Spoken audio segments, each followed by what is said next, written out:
À l'instant présent, combien de personnes tiennent-elles votre vie entre leurs mains?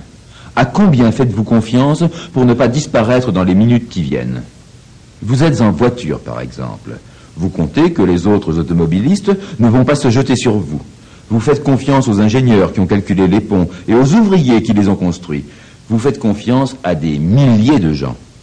Dans votre maison, vous faites confiance à l'architecte et au maçon dont le travail vous assure de ne pas recevoir le toit sur la tête. Vous faites confiance à la police, au corps médical et aux voisins dont la seule existence vous protège. Si vous deviez appeler au secours, il se trouverait probablement quelqu'un pour venir à vous ou pour téléphoner à la police, aux pompiers ou à votre famille. Vous comptez sur cet inconnu. Il peut vous sauver. Sans y penser, vous comptez sur les ambulances, les équipes de réanimation, sur l'intervention médicale dont vous êtes redevable à des millions de médecins, de chercheurs et d'infirmières vivants, à des millions de disparus. Vous écoutez cette cassette depuis une minute. À combien de gens la devez-vous? À des dizaines de milliers de personnes dont les profils sociaux, culturels et psychologiques ont été testés, dont le succès a été analysé. Vous la devez à des écoles entières de chercheurs qui ont analysé les résultats, discuté les résultats et tiré peu à peu une synthèse. Vous la devez aux mathématiciens et aux informaticiens qui les ont aidés. Vous la devez à des commissions de chercheurs et d'auteurs. Vous la devez aux volontaires sur qui les textes ont été validés, aux analystes qui ont observé leur efficacité. Vous la devez aux ingénieurs du son, aux ouvriers qui ont construit nos appareils d'enregistrement et vos appareils d'écoute. Vous la devez aux ingénieurs qui inventèrent et perfectionnèrent ces machines merveilleuses, aux savants d'autrefois, aux électriciens, mécaniciens, métallurgistes, aux pétroliers qui extraient ce pétrole dont on fait le plastique des cassettes et des bandes magnétiques.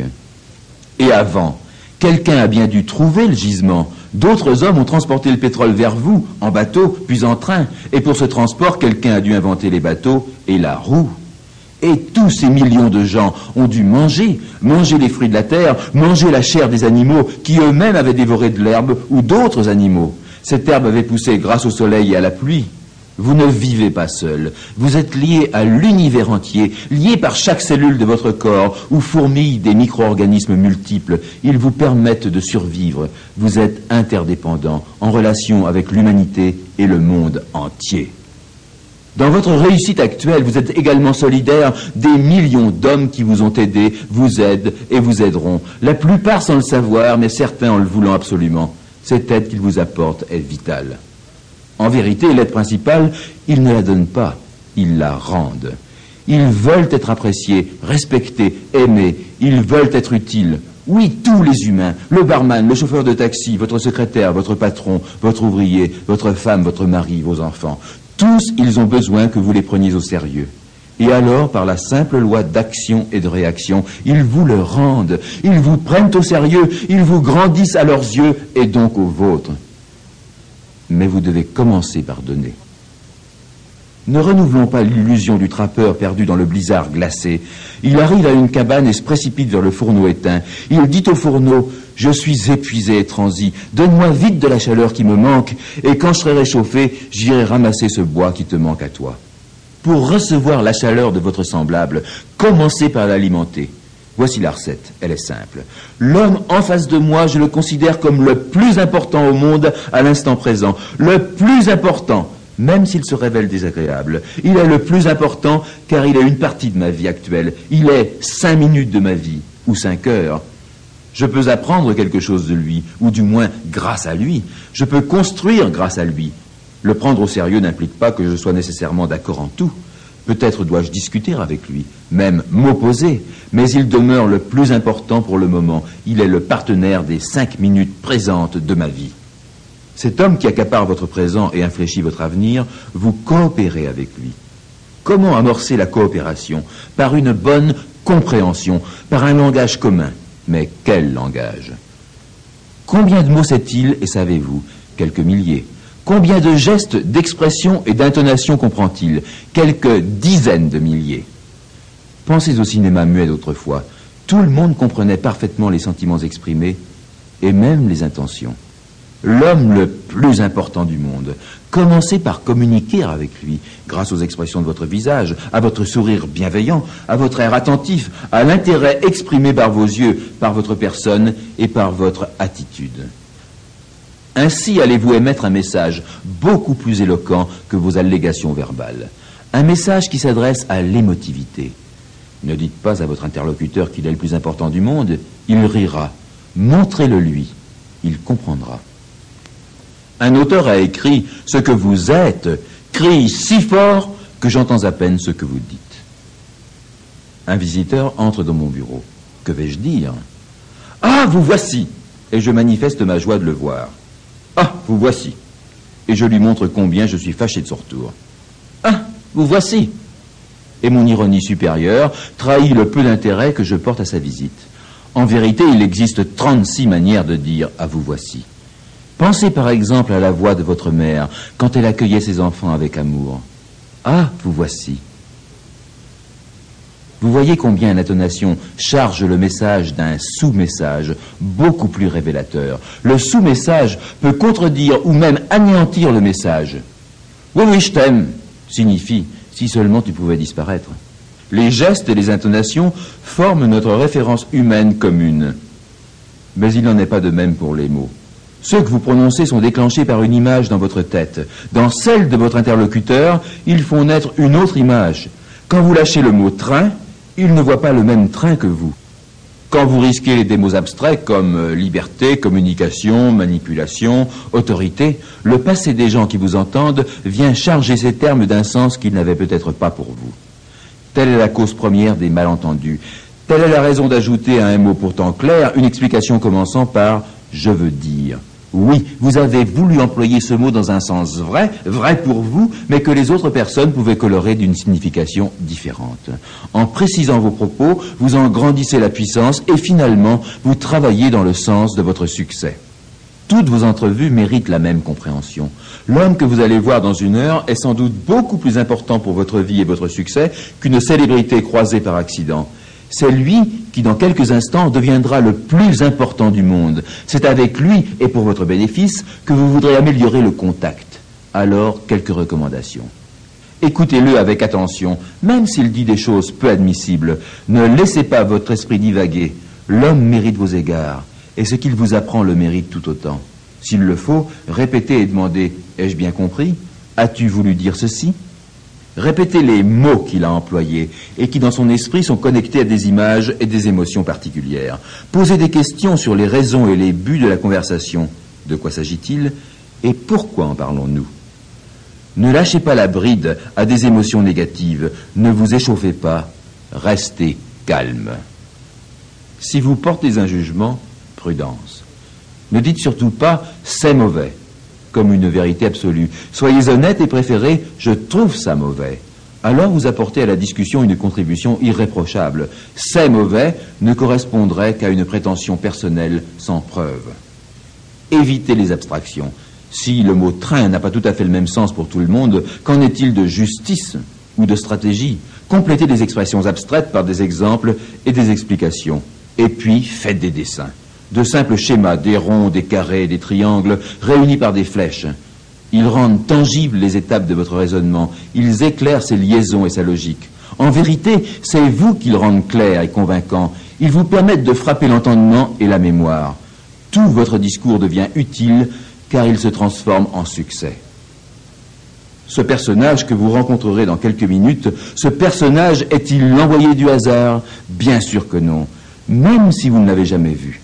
Il est dirigé vers vous par les circonstances d'une vie que vous avez faite. Il appartient déjà à l'histoire de votre futur, comme tous les autres amis, connaissances, partenaires ou adversaires. Les hommes qui vous entourent ne sont pas réunis par votre bonne ou mauvaise étoile, mais par vous-même. À travers vos actes, vos gestes, vos réactions, vos comportements, vos décisions et vos paroles, vous les avez arrêtés, retenus, attirés et peut-être fascinés. Certes, vous en tolérez certains, mais ceux que vous avez vraiment rejetés ne sont déjà plus là. Les autres sont bien présents, et convenez-en, ils correspondent à votre choix. Vous rendez-vous compte que vous les avez presque fabriqués. Dans le roman de votre vie, ils sont venus tenir un rôle très proche de celui que vous écrivez pour eux. Ils sont bien le personnage que vous avez imaginé, peut-être sans le savoir. Ils reflètent parfaitement certaines zones profondes de votre personnalité. Ils sont vos miroirs magiques. Nos miroirs magiques, combien de grands penseurs le savaient avant nous? Homère disait « Ceux qui se ressemblent s'assemblent ». Fénelon ajoutait « Voulez-vous juger un homme? Observez ses amis ». Victor Hugo concluait « Dis-moi qui tu hantes, je te dirai qui tu es ». Les gens que vous rassemblez et que vous hantez sont bien vos miroirs magiques, ou peut-être le furent-ils, car ils ont pu changer et vous avez certainement évolué. Vous le savez bien, vous êtes en train d'accomplir un bond extraordinaire en avant. Votre position change et avec elle, vos exigences. Il est temps de considérer les 10 ou 20 personnes les plus proches et pour chacune de vous interroger. Exerce-t-elle sur moi une influence positive ou me freine-t-elle? Me fait-il perdre mon temps? Donne-t-il naissance à une ambiance enthousiasmante et créative pour moi ou m'ennuie-t-il? Ceux qui vous paraissent peser sur vous de manière négative, évitez de les rejeter d'emblée, car vous le verrez dans la dernière cassette, vous avez un grand rôle à jouer en leur faveur. Cependant, dès maintenant, venez compléter l'équipe des proches en vous faisant peu à peu de nouveaux alliés et de nouveaux amis.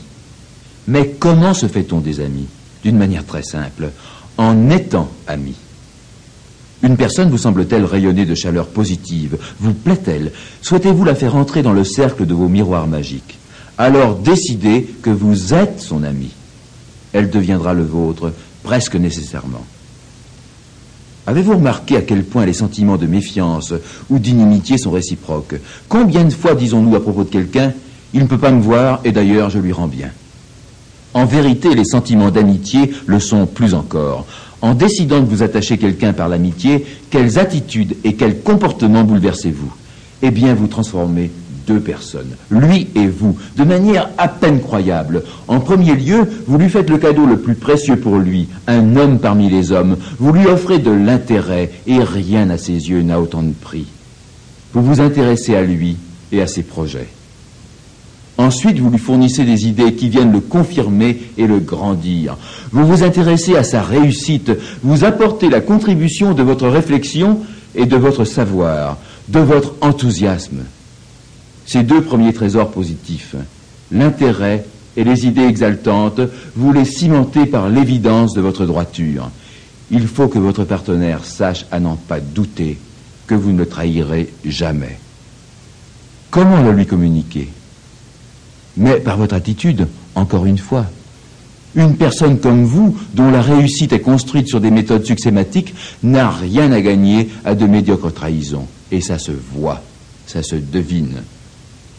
Apportez de l'aide à votre ami, s'il en a besoin, et si vous le pouvez, mais n'attendez rien en retour. Ne rejoignons pas ces pleurnichards qui répètent à loisir « J'ai tout fait pour lui, tout donné, et il me paie d'ingratitude ».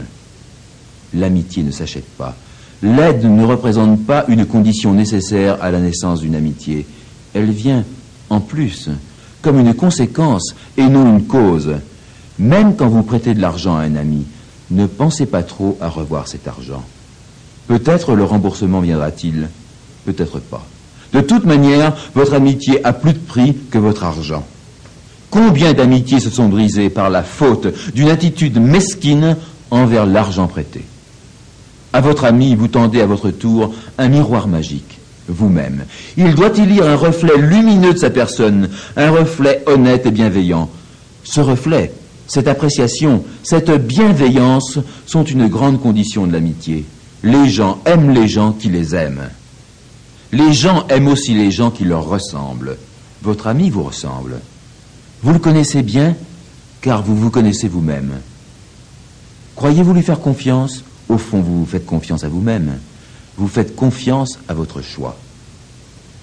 Pourtant, votre miroir vous ressemble sur certains plans seulement. Le plan intellectuel, pas forcément. Le plan émotionnel, oui, bien sûr. L'amitié échappe à la logique. Une personne exprime-t-elle une horreur égale à la vôtre devant le viol des droits de l'homme, par exemple? Devant la torture? Vit-elle un enthousiasme comparable au vôtre face à certains progrès? Partage-t-elle les mêmes intérêts devant les mêmes opportunités? Cette personne a de fortes chances de devenir votre ami. Maintenant, parmi vos amis, voulez-vous choisir l'élite? Voulez-vous désigner les partenaires pour les grands projets? Observez leur réaction devant les situations exceptionnelles, devant un problème grave et inattendu, devant un malheur à secourir, devant une chance à saisir tout de suite.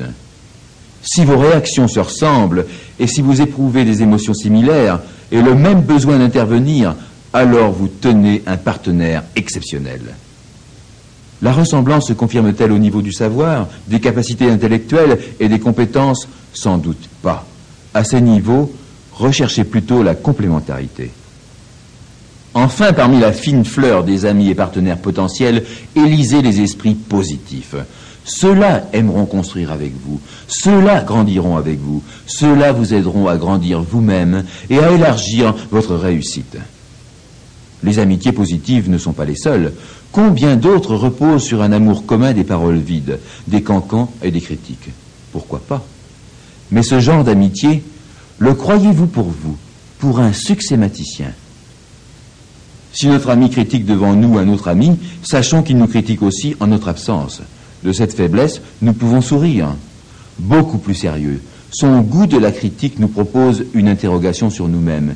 Il est mon ami, il est mon choix et mon reflet. Aurais-je moi-même ce penchant stérile et destructif?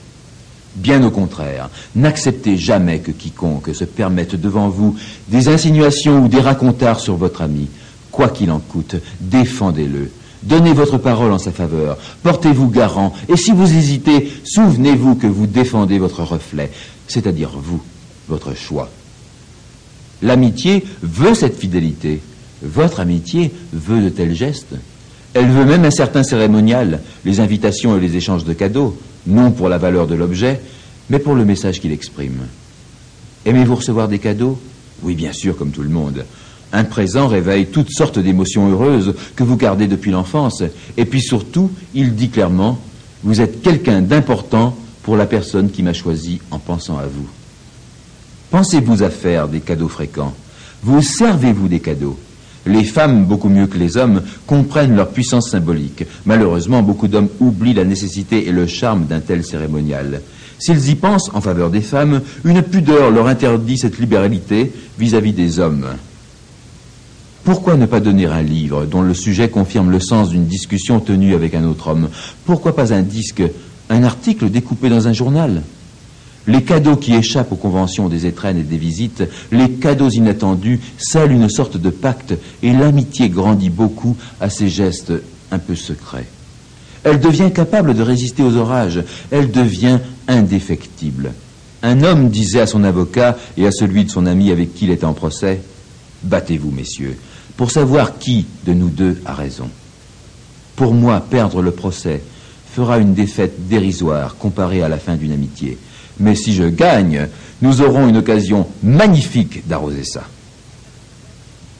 Les amitiés sont-elles pour la vie? Oui, sans doute. Les grandes amitiés. Une amitié demeure-t-elle constructive toute la vie? Rarement. L'amitié peut représenter une forme de possession un peu égoïste. En vous développant normalement, vous échappez à l'image que votre ami a choisie. Alors, inconsciemment, il essaie de vous freiner, car il vous aime comme vous étiez. Peut-être allez-vous le remarquer, peut-être maudirez-vous votre ami. Vous connaîtrez alors le problème du directeur marié à la petite bonne. Dans sa jeunesse, il était garçon de course et il est tombé amoureux de la bonne de son patron. Depuis, un travail opiniâtre et la course aux objectifs ont transformé le garçon de course en cadre supérieur. Mais pas sa femme. « Elle ne m'apporte plus rien », tempête le directeur, au lieu de se demander ce qu'il est resté capable, lui, d'apporter à sa femme. Il pouvait l'encourager à évoluer avec lui. Un peu d'intérêt et de foi aurait suffi. Alors, dites-vous de votre ami, il ne m'apporte plus rien. Votre vie connaît aujourd'hui un développement extraordinaire. La conscience succématique la bouleverse déjà ou va la bouleverser. Vos projets récents, vos objectifs, vos ambitions, votre nouvelle confiance en vos possibilités, votre enthousiasme ardent vont vous conduire à élargir le noyau des amis et des connaissances. Vous ne pouvez résister au besoin, à la nécessité de découvrir un reflet sans précédent dans des miroirs vierges, de vous encourager par une image plus grande dans des miroirs plus grands. Cependant, le noyau élargi demeure accueillant aux anciens amis. Nous découvrirons dans une autre cassette que vous avez même un rôle de guide à jouer pour eux, un rôle transcendant. De toute façon, Vous avez fait une partie du chemin ensemble. Ils étaient une partie de votre vie, et pour cela, ils restent importants à jamais. Mais vos nouveaux compagnons de demain, ceux qui peuvent projeter sur vous une influence féconde, où se trouvent-ils? Tout près de vous. Peut-être les connaissez-vous déjà. À coup sûr, les personnes que vous connaissez les connaissent déjà. Découverte fondamentale de la succématique, dans les rencontres positives, le hasard n'intervient presque jamais. Les talents extérieurs que vous ne manquerez pas de découvrir pour aller plus loin, les talents neufs gravitent autour de vous. Pour certains, vous les avez déjà croisés sans reconnaître leurs promesses. Vous n'étiez pas prêts. Aujourd'hui, une perception plus aiguë, une conscience plus active vous permettent de reconsidérer les 10 ou 20 personnes notables de votre entourage et de tourner une attention curieuse vers les 10 ou 20 notables connus par chacun de vos notables à vous. Vous allez devenir plus disponible sur le plan social. Cette réussite que vous vivez vous donne la force d'échapper à certains groupes où vous trouvez aujourd'hui refuge. Elle permet de multiplier les relations privilégiées avec des individus, les relations fécondes. Vous voyez qu'il n'est guère possible ni souhaitable de figer le cercle de vos relations. Certaines arrivent, d'autres s'éloignent, mais l'amitié demeure. Les nouveaux venus tournent vers vous ce miroir neuf dont le reflet n'est jamais passif. Il éclaire les niveaux profonds de votre personnalité en évolution. Il les dépeint. Il confirme que vous grandissez. Il vous aide à vous élever. Pour cette raison, il représente un véritable miroir magique. Complétons la phrase de Victor Hugo. Dis-moi qui tu hantes, je te dirai qui tu es. Je te dirai surtout qui tu deviens.